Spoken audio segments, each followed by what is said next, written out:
Le Seigneur soit avec vous. Et avec votre esprit. Évangile de Jésus-Christ selon saint Marc.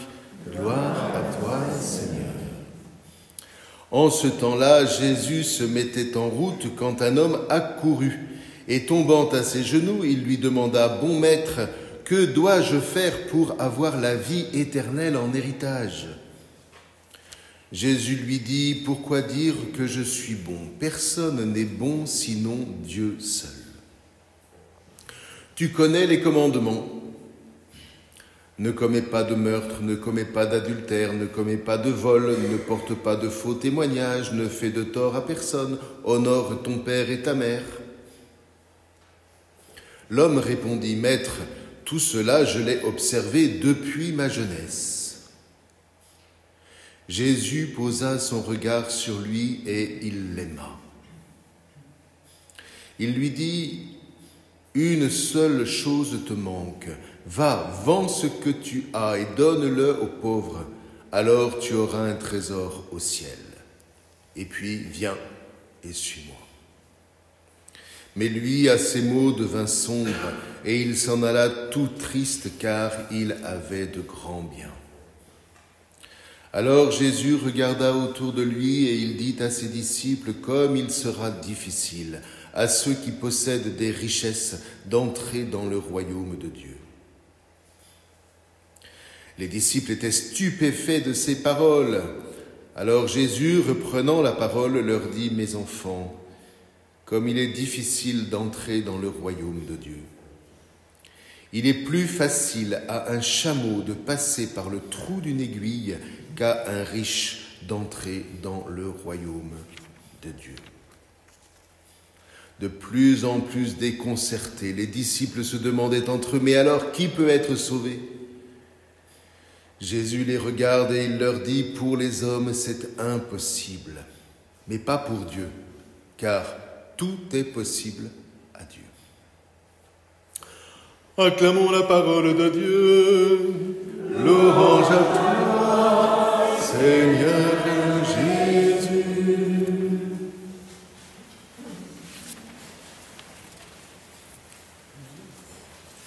Magnifique choix de la liturgie de ce dimanche.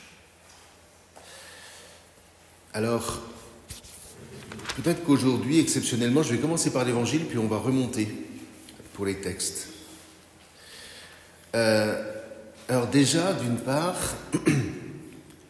le préambule, comme par hasard, pour avoir la vie éternelle en héritage, c'est de connaître le décalogue. De connaître le décalogue. Voilà. Et ce jeune homme connaît le décalogue. Et non seulement il le connaît, mais il le met en œuvre. Il observe tout. Il observe tout. Et pourtant, Jésus va lui dire, eh bien, oui, fais ça, mais il y a quand même une chose qui te manque. Car avoir la foi ne consiste pas uniquement en une observance. Avoir la foi et marcher sur le chemin de la bénédiction consiste à consentir à un travail intérieur. Et ce travail intérieur, c'est le travail le plus difficile. Et si nous ne tenons pas la main de Dieu, si nous ne suivons pas le Christ, non pas en observant ce qu'il dit, mais en le recevant en nous, c'est ce que signifie entre autres l'Eucharistie, eh bien, nous n'entrerons pas dans le royaume de Dieu. C'est fou, hein? Ça, c'est déconcertant. Enfin, j'espère que ça vous déconcerte. Moi, ça me déconcerte. Pourquoi? Mais parce que pour vous et pour moi, c'est juste impossible. C'est tout, c'est marqué dans l'Évangile. Qu'est-ce que vous voulez qu'on dise d'autre? C'est impossible. Mais que veut dire alors que à Dieu tout est possible? Tout est possible à Dieu si véritablement je laisse Dieu inscrire en moi sa parole. Mais cette parole n'est pas donnée pour que je vive comme j'ai envie d'un côté, puis ensuite, pendant quelques moments, je vais faire en sorte d'écouter la parole de Dieu, puis alors dès que le temps de prière est fini, je me lève, je pars et je recommence comme avant. Elle me travaille, et elle est à double tranchant. Et quelque part, elle fait mal, c'est comme pour ce jeune homme. Il entend ce que Jésus lui dit. Et ce que Jésus lui dit, c'est « Attention à l'argent roi ». Il ne dit pas que les riches n'auront pas accès au royaume de Dieu par principe. Il dit que même les pauvres, si pour eux l'argent est premier, ils ne pourront pas suivre le Christ. C'est tout.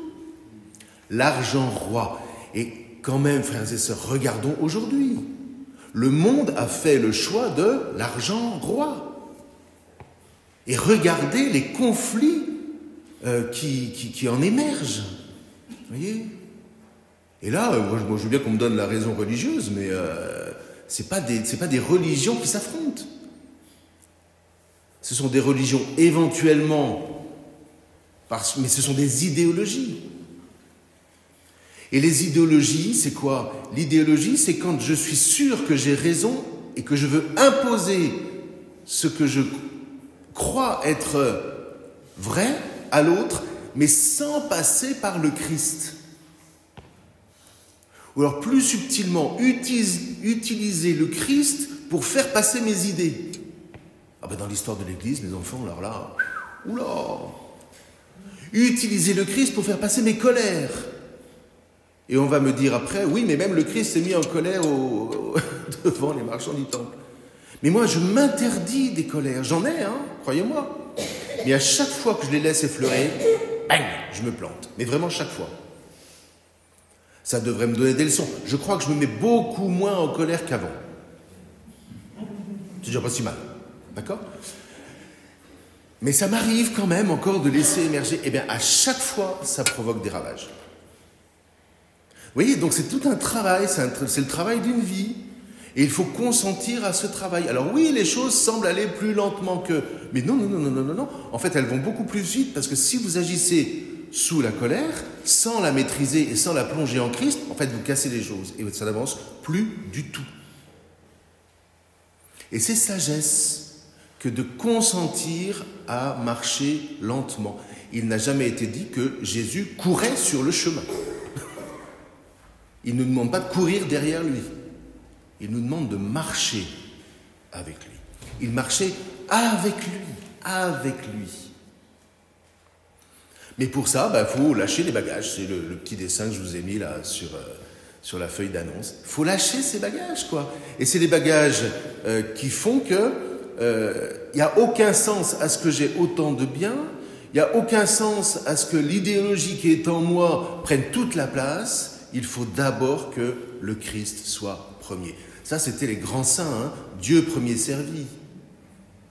C'est François de Sales, c'est Saint Ignace de Loyola, c'est la grande Thérèse, puis la petite aussi. Et alors, vous voyez, quand on consent à ça, ça veut dire qu'il faut poser des actes. Je renonce.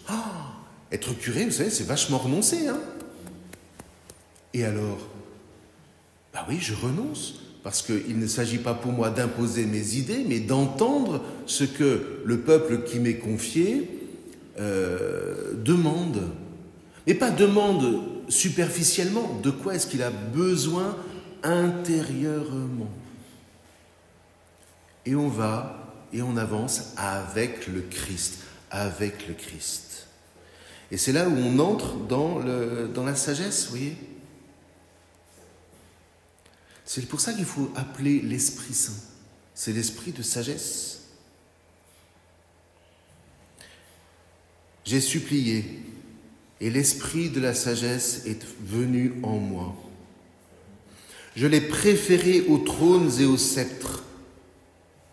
À côté d'elle, j'ai tenu pour rien la richesse. Ça ne veut pas dire qu'il a fait le choix de tout donner. Ça veut dire que ce n'était plus l'argent roi. Et donc, l'argent dont il était le gardien, il l'a fait fructifier pour ceux dont il avait la charge. Ça change tout. voyez, pour moi, ce genre de texte me fait du bien. Ils me font du bien. Alors, on ne sait pas ce qu'est devenu ce jeune homme. Vous remarquerez que dans l'évangile selon saint Marc, c'est le seul évangile où on nous dit que Jésus l'aima. Donc, vous voyez, Jésus n'aime pas le jeune homme parce qu'il s'est mis à le suivre. Il l'aime parce que, ayant observé les commandements, ça veut dire que quelque part il était disponible. Mais il ne peut pas aller jusqu'au bout, ça ne fait rien. Dieu, à travers Jésus, l'aime. Écoutez les enfants, si on faisait ça déjà entre nous, voyez, si nous faisions ce choix de nous aimer les uns les autres, ce qui veut dire que moi le premier, j'abandonne ce que je voudrais, je sais pas quoi, machin, je travaille à ça tous les jours. Si nous vivons comme ça, moi je vous promets une chose, c'est que l'Église, contrairement à ce que j'ai entendu cette semaine, je vous dirai comment, l'Église a encore de beaux jours devant elle. Même s'il faut reprendre, même s'il faut repartir, même s'il faut reconstruire, vraiment, la lumière du monde, c'est vraiment le Christ.